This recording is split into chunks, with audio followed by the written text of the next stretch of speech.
അപ്പോൾ ഈ അടിപൊളി തൈര് വട റെസിപ്പി നോക്കാം. ഇതിന് ആവശ്യമുള്ള ഇൻഗ്രീഡിയൻസ് എന്ന് പറഞ്ഞാൽ ആദ്യം ഒരു കപ്പ് ഉഴുന്നും പരിപ്പ് എടുത്തിട്ട് വെള്ളത്തിൽ ഒരു 5-8 മണിക്കൂറെങ്കിലും മിനിമം നമുക്കിത് കുതിർത്ത് വെക്കണം. 5-8 മണിക്കൂർ മിനിമം എങ്കിലും കുതിർത്ത് വെക്കണം. പിന്നെ നമുക്ക് ആവശ്യമുള്ളത് ഒരു ഇഞ്ചിയാണ്. ചെറിയൊരു കഷ്ണം ഇഞ്ചി എടുത്തിട്ട് ഇങ്ങനെ കട്ട് ചെയ്ത് വെക്കാം. പിന്നെ ഒരു ടീസ്പൂൺ ചെറിയ ജീരകം, പിന്നെ ആവശ്യത്തിന് ഉപ്പ്. ഇതൊക്കെയാണ് വട ഉണ്ടാക്കാൻ ആവശ്യമുള്ള ഇൻഗ്രീഡിയൻസ്. ഇനി നമുക്ക് ചെയ്യേണ്ടത് ഒരു മിക്സർ ജാർ എടുത്തിട്ട് ഈ ചെറിയ മിക്സർ ജാർ എടുക്കുക. എന്നിട്ട് ഇതിലേക്ക് അര കപ്പ് ഉഴുന്ന് നമുക്ക് മിക്സർ ജാറിലേക്ക് ഇട്ട് കൊടുത്തിട്ട് അരച്ചെടുക്കാം. ഇതിൻ്റെ കൂടെ തന്നെ നമുക്ക് കുറച്ച് അര ഇഞ്ചിയും പിന്നെ കുറച്ച് ജീരകവും ഹാഫ് ആക്കിയിട്ട് നമുക്ക് ഇട്ട് കൊടുക്കാം. എന്നിട്ട് ഒരു ടേബിൾ സ്പൂൺ വെള്ളം ഒഴിച്ചിട്ട് നമുക്കിത് അരച്ചെടുക്കാം. പിന്നെ അരച്ചതിന് ശേഷം വെള്ളം ആവശ്യമുണ്ടെങ്കിൽ നമുക്ക് പിന്നെയും ഒഴിച്ച് കൊടുക്കാം. ഇനി ഇത് നന്നായിട്ട് സ്മൂത്തായിട്ട് നമുക്ക് അരച്ചെടുക്കണം. അപ്പോൾ ഇതാ ഇങ്ങനെ നന്നായിട്ട് സ്മൂത്തായിട്ട് അരച്ചെടുക്കണം. തരിയൊന്നും ഇല്ലാതെ നന്നായിട്ട് അരച്ചെടുക്കാം. ഇതുപോലെ തന്നെ നമുക്ക് ബാക്കിയുള്ള ഉഴുന്നും അരച്ചെടുക്കാം. അപ്പോൾ ഇതാ ഉഴുന്നെല്ലാം നന്നായിട്ട് അരച്ച് കഴിഞ്ഞു. ഇനി നമുക്കിതിലേക്ക് ഉപ്പ് ചേർത്ത് കൊടുക്കാം. ആവശ്യത്തിന് ഉപ്പ് ചേർത്ത് കൊടുക്കാം. എന്നിട്ട് നന്നായിട്ടിത് കൈ കൊണ്ട് നന്നായിട്ട് ഇങ്ങനെ മിക്സ് ചെയ്ത് കൊടുക്കാം. അങ്ങനെ നന്നായിട്ട് ഇതൊരു 5-8 മിനിറ്റ് നന്നായിട്ട് മിക്സ് ചെയ്തിട്ട് ഇത് ഫ്ലഫി ആക്കി എടുക്കണം. അപ്പോൾ കൈ കൊണ്ട് തന്നെ നമ്മൾ നന്നായിട്ട് ഇത് മിക്സ് ചെയ്ത് കൊടുക്കാം.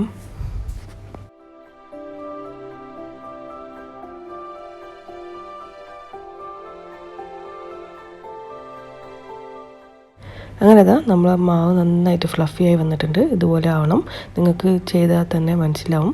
ഒരു 5-8 മിനിറ്റ് നന്നായിട്ട് ഇത് കൈകൊണ്ട് ഇങ്ങനെ മിക്സ് ചെയ്തുകൊണ്ട് ഇത് ഫ്ലഫി ആക്കി എടുക്കണം. ഇതുപോലെ ഇങ്ങനെ ആയിക്കഴിഞ്ഞാൽ നമ്മുടെ മാവ് റെഡിയാണ്. ഇനി നമുക്കിത് ഫ്രൈ ചെയ്യാം. ഡീപ്പ് ഫ്രൈ ചെയ്യാനായിട്ട് എണ്ണ ചൂടാക്കി വെച്ചിട്ടുണ്ട്. ഇതൊരു മീഡിയം ടു ഹൈ ഫ്ലെയിമിൽ വെച്ചിട്ട് എണ്ണ ചൂടാക്കി എടുക്കാം. എന്നിട്ട് കയ്യിൽ കുറച്ച് വെള്ളം തേച്ചിട്ട് കുറച്ച് മാവ് കയ്യിലെടുത്തിട്ട് നമുക്ക് എണ്ണയിലേക്ക് ഇട്ട് കൊടുക്കാം. സൂക്ഷിച്ചിട്ട് വേണം ഇട്ട് കൊടുക്കാൻ.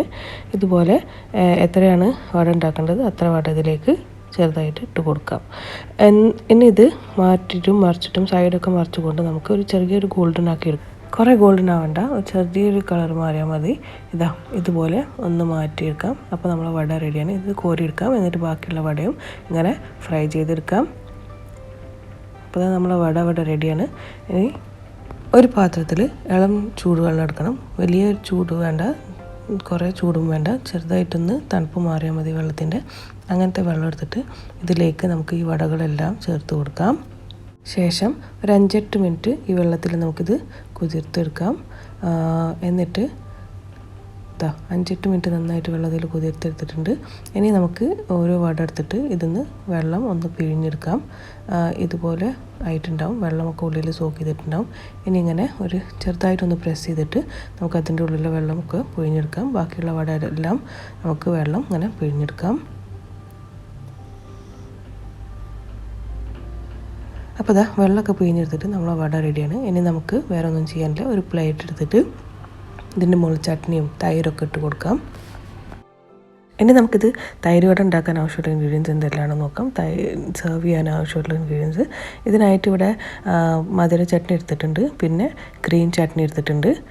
ഇത് രണ്ടിൻ്റെ റെസിപ്പി നമ്മുടെ ചാനലിലുണ്ട്. ഇതിൻ്റെ ലിങ്ക് താഴെ ഷെയർ ചെയ്തിട്ടുണ്ട് ഡിസ്ക്രിപ്ഷൻ ബോക്സിൽ. പിന്നെ ഒരു കപ്പ് തൈര് എടുത്തിട്ടുണ്ട്. തൈര് നിങ്ങൾക്ക് ഇഷ്ടത്തിനനുസരിച്ചിട്ട് കൂട്ടോ കുറക്കോ ചെയ്യാം.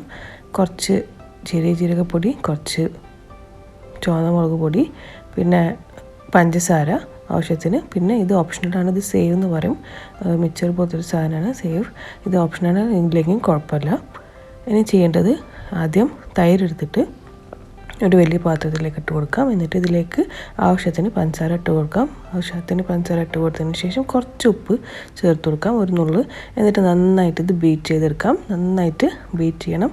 പഞ്ചസാരയൊക്കെ നന്നായിട്ട് ഇതിൻ്റെ ഉള്ളിൽ അലിയണം. ലംസ് ഒന്നും ഇല്ലാതെ നന്നായിട്ടിത് ബീറ്റാക്കി എടുക്കണം. ഇതുപോലെ ബീറ്റാക്കി എടുക്കണം. ഇങ്ങനത്തെ ഒരു കൺസിസ്റ്റൻസിയാണ് നമുക്ക് തൈര് ആക്കിയെടുക്കേണ്ടത്. അപ്പോൾ നമ്മൾ തൈര് റെഡി. ഇനി ചെയ്യേണ്ടത് ഒരു സെർവിങ് ബോൾ എടുത്തിട്ട് ഇതിലേക്ക് വടകളെല്ലാം വെച്ച് കൊടുക്കാം. എത്രയാണ് വട വേണ്ടത് ഒരു പാത്രത്തിൽ അത്ര വെച്ച് കൊടുക്കാം. മുകളിലൂടെ തൈര് ചേർത്ത് കൊടുക്കാം. തൈര് ഇങ്ങനെ മുങ്ങിക്കിടക്കണം ഇങ്ങനെ. എന്നിട്ട് ഇതിലേക്ക് നമുക്ക് മധുര ചട്നിയും ഗ്രീൻ ചട്നിയും ചേർത്ത് കൊടുക്കാം. ഇതില്ലെങ്കിലും കുഴപ്പമില്ല, എന്നാലും നല്ല ടേസ്റ്റാണ്. ഇതിട്ടാലും നല്ല ടേസ്റ്റാണ്. അപ്പോൾ ഇത് രണ്ടും ചേർത്ത് കൊടുക്കാം. പിന്നെ ആവശ്യത്തിന് ഉപ്പും നമുക്ക് ഇതിൻ്റെ മുകളിലൂടെ മുളക് പൊടിയും ചെറിയ ജീരകപ്പൊടിയും ചേർത്ത് കൊടുക്കാം. എന്നിട്ട് അവസാനമായിട്ട് സേവ് ഇട്ട് കൊടുക്കാം. അപ്പോൾ നമ്മൾ തൈര് വട ഇവിടെ റെഡിയാണ്. നല്ല അടിപൊളി ടേസ്റ്റാണ്, നല്ല ടേസ്റ്റിയായ സംഭവമാണ്, ഭയങ്കര ഫേമസുമാണ്. അപ്പോൾ എന്തായാലും നിങ്ങളെല്ലാവരും ട്രൈ ചെയ്യാം, എന്നിട്ട് ഞങ്ങളെ അറിയിക്കാം എങ്ങനെ ഉണ്ടായിരുന്നു. ഇഫ്താറിനും ഒക്കെ ഉണ്ടാക്കി കഴിക്കാൻ പറ്റിയൊരു ഡിഷാണ്. അപ്പോൾ എന്തായാലും ട്രൈ ചെയ്യാം, എന്നിട്ട് ഞങ്ങളെ അറിയിക്കാം എങ്ങനെ ഉണ്ടായിരുന്നു. റെസിപ്പി ഇഷ്ടമായ വീഡിയോ ലൈക്ക് ചെയ്യാനും ഷെയർ ചെയ്യാനും മറക്കരുത്. ചാനൽ പ്ലീസ് സബ്സ്ക്രൈബ് ചെയ്യണം. കൂടുതലുള്ള ബെല്ലൈക്കനും പ്രസ് ചെയ്ത് കൊടുക്കണം പുതിയ റെസിപ്പീസിൻ്റെ വീഡിയോ നോട്ടിഫിക്കേഷൻസ് കിട്ടാനായിട്ട്. Thank you for watching.